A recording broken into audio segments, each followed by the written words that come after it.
Hi, magandang umaga sa ating lahat.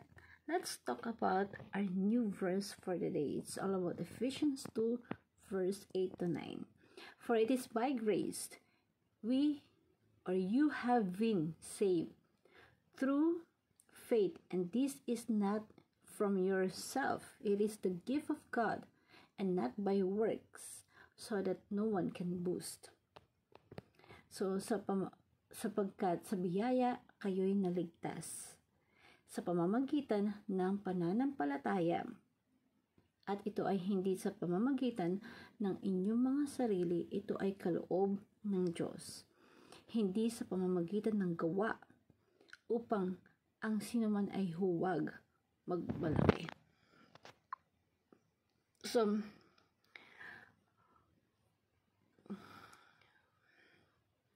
si Jesus, hindi po siya, kumbaga parang,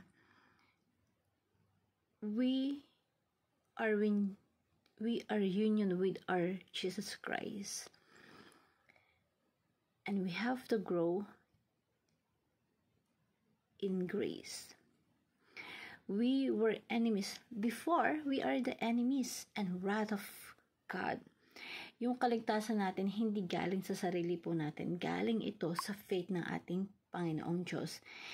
Hindi mo ito pinagtrabahuhan. It is a gift of God so that no one can boast. Kaya walang sino man ang magmamalaki na nailigtas siya dahil sa kanyang mga gawa.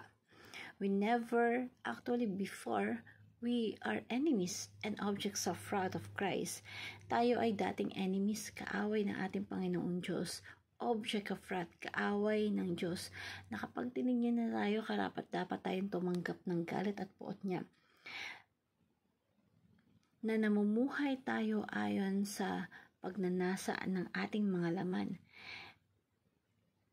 Yung tipong may masama kang iniisip at isinasagawa mo yung pag-iisip na yun, at nagiging masama ang ating pag-uugali dahil doon. Masama ating mga ugali at ginagawa ito ng ating mga kamay. Kaya ngayon,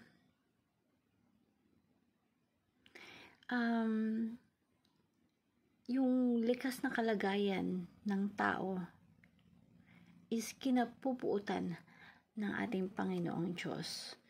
We are the object of wrath. Mga kaaway tayo ng Diyos before.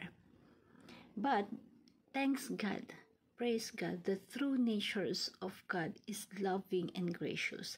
Salamat kasi sa katangian po ng ating Panginoong Diyos.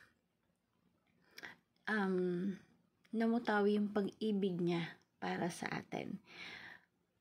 Dati puro pagmumura at kalaswaan yung nasa isip at bibig natin. Kinapupuutan niyo ng Diyos. Ito yung kalagayan natin dati. Pero dahil sa katangian ng Diyos na mapagmahal, mapagbiyaya at maganda ang kalooban, tayo ay tinanggap niya bilang kanyang anak. Inangkin niya bilang kanyang tunay na anak.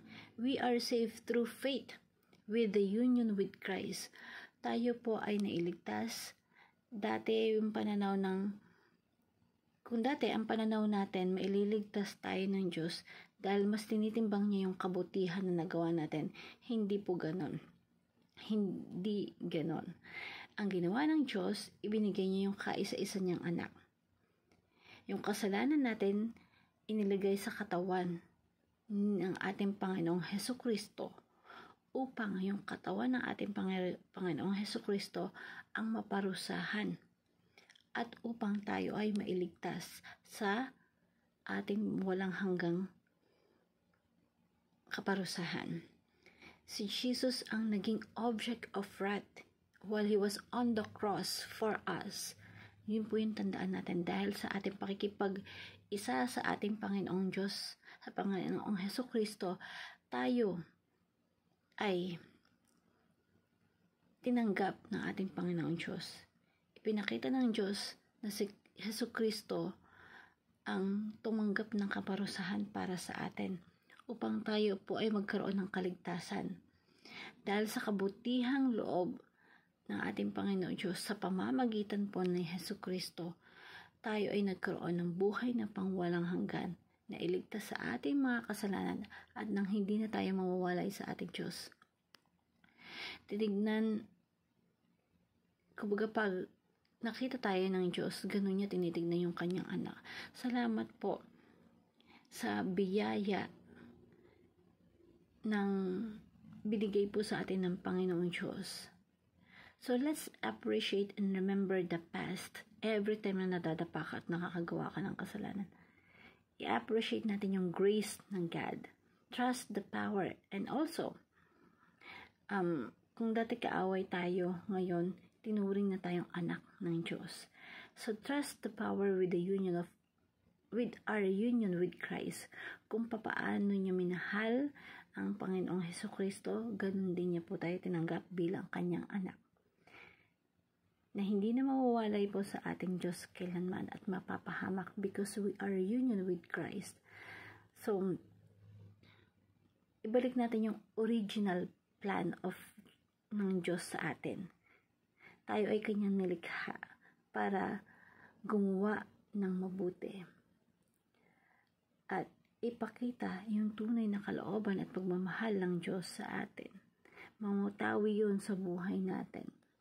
So, ito po yung napakagandang prayer. Lord Jesus, I used to live in the darkness, far away from you. I used to speak evil and act as someone who deserved your wrath. But your great love, and through the riches of your grace, you brought me out of that darkness and saved me from the sins. You called me your child and gave me new life. Right now, I have a new direction and purpose. So Lord, help me to live according to your will. I want to honor you and serve you. I offer my life to you. Please accept my heartfelt offering. In Jesus' name, we pray. Amen. Thank you, everyone, and God bless.